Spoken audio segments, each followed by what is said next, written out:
Hey everyone, it's Hitachi. Today we're going to be looking at golden right to 5h strategy in Gokigen Central Rook.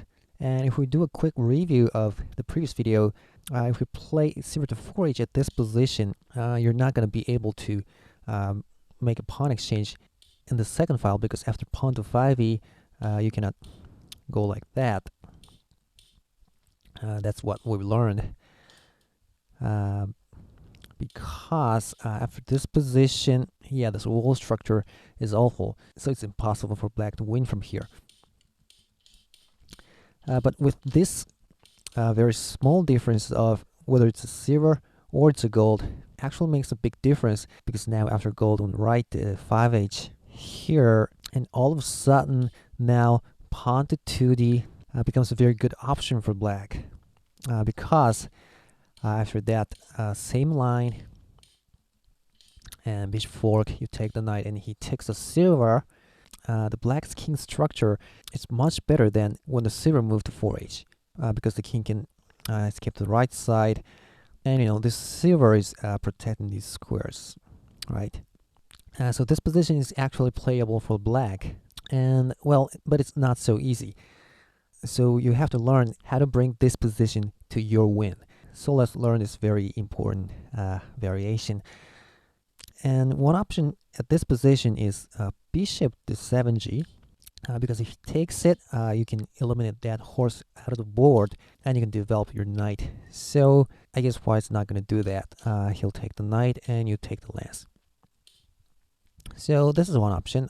This might be also a difficult game. But at this position, instead of bishop drop to 7g, there's a very, very good move for black, and that's the joseki move, which is knight drop to 5e.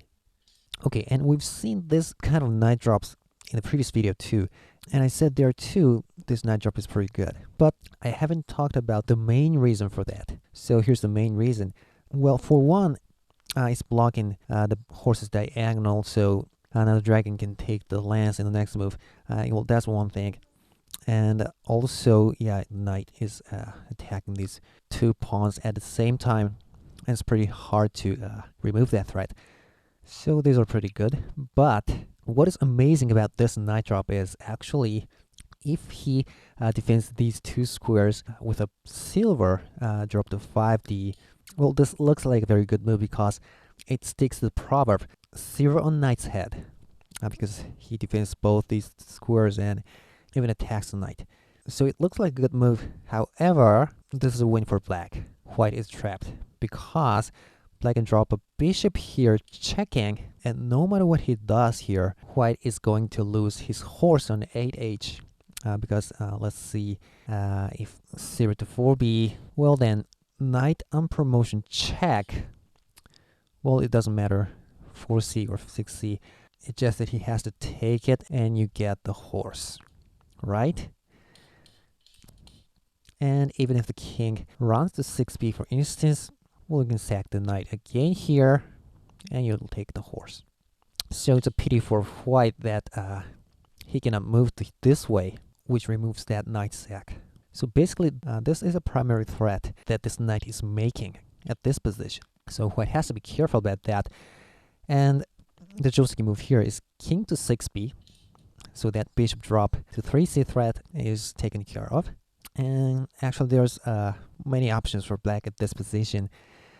Well, first of all, knight promotion to 4c is not good enough.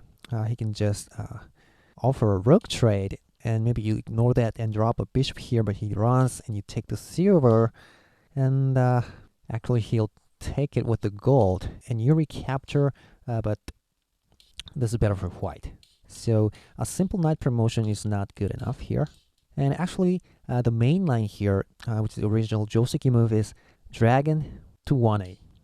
Very reasonable move, because it's just after the knight blocked the horse, so he can take the lance. But let's go into that main line later, and let's see other moves, and which are all bishop drops. First of all, bishop drop to 2c is tempting. It's attacking the gold and it's powerful. But white can calmly drop a silver to 3b, forking these two major pieces. But black sack his knight now. Well, he can take 3 pieces, but it's best for him to take the bishop, and you take the rook, recapture with the right gold, and you take the silver. But all of a sudden, white starts attacking, and very powerful pawn drop. After you take it, knight drop. It's pretty uncomfortable. So it's not good for black, I guess. So where should you drop that bishop to? Well, actually, one good option is bishop to 3c. Yeah, you stick to that bishop drop. Even if the king has just run, you can still threaten that discover tag on the horse, right? And well, this silver move is no big deal. It's forking these two pieces, but we'll just sack this knight and sack this dragon now. Well, he doesn't have time to take the bishop because this dragon is attacking the gold. So he'll lose the horse. So this silver move is not going to work. And of course, yeah, white will take the knight, running away from that bishop's attack, right? And you'll take the lance too with the horse because you can make two promoted pieces, and you want to keep this dragon's influence on this file. Okay, several options for white, I guess. This pawn drop to 2b might be interesting, blocking two pieces at the same time. But since he has just lost the pawn on his hand, and also since black has got lance now, well, black can sack this knight and drop a lance. He can't block with a pawn, and if he blocks with knight, I can just take it. And the king is alone in here, and let's go ahead. And I guess this is too bad for white. So maybe he'll run, ready to take the gold. And I guess white is pretty uncomfortable with this. So not a pawn drop here. How about a silver drop to 5d now, protecting these two squares and attacking the knight. Well, then lance drop here, pretty powerful. Well, I guess he can only block with a knight, but then pawn drop. And I guess you're better. So how about king to 7b? Well, this is pretty interesting. You can promote the knight now, but he takes the pawn. But well, this is very interesting. You drop a pawn here, not the lance. If he takes this pawn, then you can drop the lance to here, 7g, right? And the rook is dead. But don't jump to conclusions, because white can now take this lance now, right? Because this diagonal is now blocked. And if you take the rook now, he takes it, and a bishop fork. So it's not so simple, but before you take the rook, you can just calmly move your gold here, or even a pawn drop on the 7h. And now that rook is dead anyway. So white can't move his rook over to 7f, so he has to go back to 5a. And well, lance drop, I don't know, but I guess it's good for black anyway. So I guess bishop drop 3c here is one of the good options. But let's see another one here, which is bishop drop to 7e. And this is more popular these days in professional players. This bishop protects this square, which is pretty uncomfortable square for black. And also, yeah, it's attacking the silver, threatening to make the two-piece exchange. And, well, several options for white again. First of all, blocking it, well, it's not going to work, of course. You can sack it and drop it here. So, how about 0 to 3b? Attacking the dragon. Well, dragon will take the lance now. And actually, taking the lance is now threatening the lance drop on 3c next move. So he has to deal with it. And if he drops a pawn and bottom pawn, well, I can just drop a pawn. And although it seems a little bit slow, but it's fine. The promoted pawn is very powerful, so it's okay. So a good option for white at this position is protecting that gold with the rook or with the gold from the right, which indirectly deal with that lance drop from 3c. Well, after that, whether or not it was a rook or gold to 5a, pawn drop to 2d is a pretty good option for black, taking advantage of that silver is now overworked. And best move for white might be he should take the lance anyway as soon as he can, of course. And you know, This knight on 5 is pinned right now, so black has to move the dragon anyway. Well, and then anyway, white should push this pawn, make an escaping route. Well, offering a bishop trade is not going to work. The bishop will get attacked later, so maybe bishop to 8f. And I guess this is a pretty difficult position. I'm not sure. Oh, if he makes that pawn push too early, black can offer that bishop trade. The horse cannot take the lance, so he should take the lance first. Okay, so yeah, 0 to 3b is a pretty good option for white, I guess. And what else? Here, actually, one thing you should be careful here is white has an option of ignoring that bishop attack on the silver. One example is he ignores it and drops a silver to here. Yeah, again, protecting these squares and attacking the knight. And you make the two-piece exchange, of course. But he drops a bishop here, attacking dragon. You take the lance, but then he takes out the knight. And, you know, black's king is pretty in danger, because if you just simply take it, well, maybe pawn drop, it's not very comfortable, right? And the rook support is too powerful. So what you should do here is, before taking the silver, attack the rook and let him go out of that file. And then you take it, and maybe you're fine.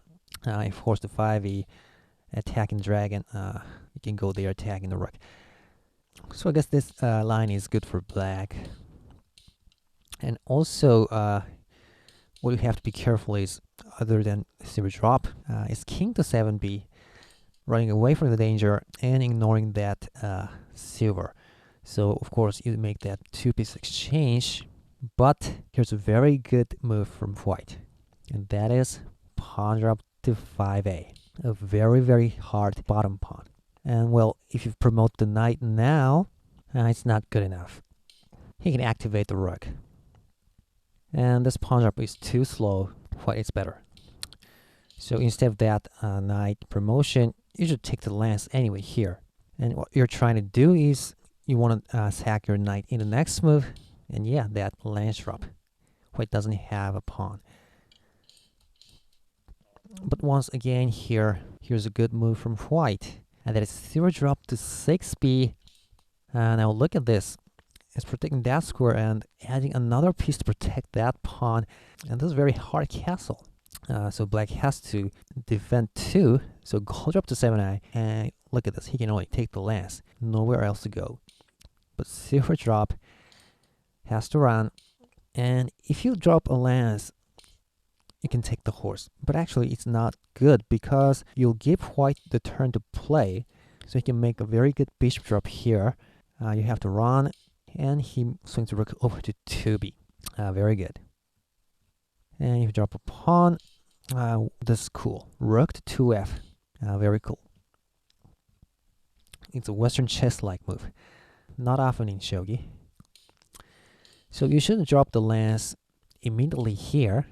Instead, I just keep your dragon to a safe square, and you keep the possibility of dropping the lance anytime. So it's a good position for black. Okay, so I guess that's it for bishop to 7e variation. Oh, and also, here's an interesting trick by white. Horse to 8g, ignoring that silver. Well, you have to be careful. If you go ahead, you're going to be trapped. You know why? Yeah. King dragon fork. But black's fine. You can just go ahead from the dragon first. And it's okay. It's good for black. So I guess that's pretty much it for bishop 7e. So finally, let's get into the most famous joseki move. It's dragon to 1a here. Okay, and there are two options for white now. He can take either of these two pieces, and the strongest move is taking the knight. What I mean is, he wants to take both, but if he takes the lance first, he's going to be here after he takes the knight, which is not a very good position for the horse. On the other hand, if he takes the knight first, he's going to be in a very good position after he takes the lance, right? So you can see that taking the knight first is a more selfish move for white. So let's go into that later and just let's see horse e9 first, which is not so selfish. Well then, I guess lance drop has to defend. Well then, maybe a very interesting dangling pawn, which forces white to take it with the rook, and you make the rook out of the board. And here's a very good bishop drop. This is very good because it's attacking the silver, but the thing is, it's actually attacking this square with 3 pieces. So this position is good for black. So if we can only go into that selfish horse to 8i. So after seeing this move, black has to go anyway. So knight promotion to 4c. Rook goes ahead, but this time lance drop on 5g. And if you run to 7f, bishop drop, and you can make that 2-piece exchange. So it's good for black. So white's strongest move here is actually amazing. He abandons his rook, taking lance and a knight drop. And black's king is pretty much in danger. And you shouldn't be keep dealing with it, pawn drop, lance drop, anything.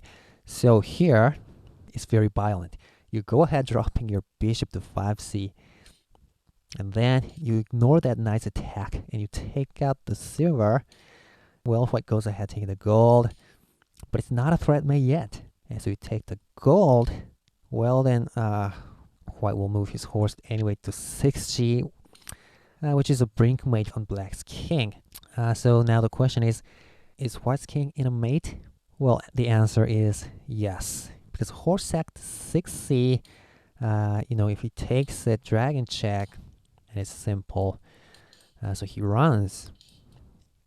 But here's a very cool gold sack to 7b. If he runs, you can only drop a rook, and well, it's simple.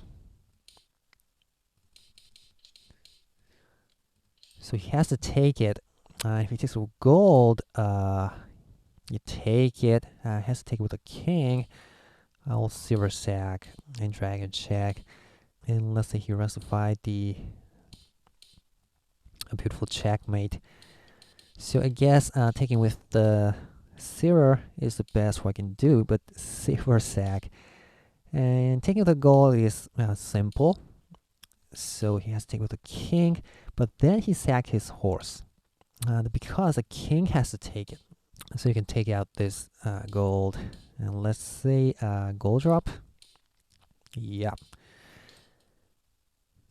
Well, beautiful. So finally, this line is a win for black. Okay, now that's pretty much it for the major variations of gold on right to 5h. But I want to talk about something else, which is very important. If you look at this position carefully, let's suppose if this pawn, the edge pawn was pushed. So let's suppose it was like this. Well, then you can see white's king is not in a mate, right? Because, he can run from here. And which is the key for what I want to talk about here. And that is what we call black's Gokigen central rook strategy. And this is very interesting. It starts like pawn 7f, 3d, and then you push the first file pawn to 1f, and if he makes this pawn push on 8d, and then you make that move for Gokigen central rook, and you can see that the difference is, this edge pawn. So if you go in the same line like that,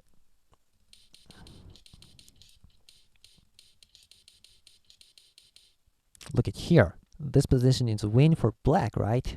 Because black's king is not a mate. So this kind of thing often happens in shogi. Just a small difference on the edge pawn makes a huge difference at the end. Okay, so let me go back to white's Gokigen central rook again. And let's see gold to 5h here again. Because other than this pawn push to 5e, white is an interesting option. That is, pawn to 9d. And if you see this move, don't push back your edge pawn, because then he'll make pawn to 5e, and all of a sudden you cannot go pawn to 2d anymore. Yeah, you know the reason, right? Now the 96 square is open for the king, so you're going to lose in that most violent line. I mean, other lines will also affect it pretty much with this escaping route. So this pawn drop here won't be good for black anyway. So if you see that edge pawn push, well, for one thing, you cannot go pawn to 2d now because the bishop's diagonal is still open. So maybe it's not so good. I mean, it's not that it's too bad for black, but you know, you can't drop that knight. So maybe like that. Well, black is still doing good. You know, it's not a wall structure, and this knight drop is protected already. So not too bad, but not so good for black. So what you should do is just let's move the silver. And now there's only one option for white. He has to push the edge pawn because that's what professional players think. You have to put values, meanings for the moves you've made before. So you have to keep pushing that pawn. So anyway, let's castle. Because even if black cannot go pawn to 2d now, this pawn exchange of second file is guaranteed anyway for black. Because, you know, if he blocks it, you can go. And if he defends with the bishop, you can take out and you can go later. And even if he castles and you castle, see, now your bishop is protected by 2 pieces, so you can go pawn to 2d anyway in the next move, right? Because that bishop from 3 is not going to happen. Okay, another option after go to 5h. Instead of pawn to 5e, he can also keep that pawn there and start castling. And once again, don't go pawn to 2d, just try to castle 2 like that. And you know, as I've said, anyway, pawn to 2d is guaranteed for black. And maybe white will have to move his gold to 3b. And it's playable for black, I guess. Oh, and also, one more thing. After pawn to 5e, you go pawn to 2d, right? And then, there's an option for white not to go for that very violent line. And he can just simply move the gold to 3b. So it's going to be another game. But black's pretty satisfied with it. He made a pawn exchange. And the move after this will be, for example, you know, they castle. And at some point, he'll float his rook over to 5d. He's going to use this rook this way. And after you move the rook back to your camp, or maybe 2f, protecting this pawn, but let's say 2h for now, he can activate his rook like this, dropping a pawn there and open this pawn, offering rook trade. For example, his formation is strong against rook drops. And if you drop a pawn, he then attacks the third file, which is similar to twisting rook strategy, if you happen to have heard about that before. Alright, so I guess that's all for today. So hope you enjoyed the video. Take care and see you next time.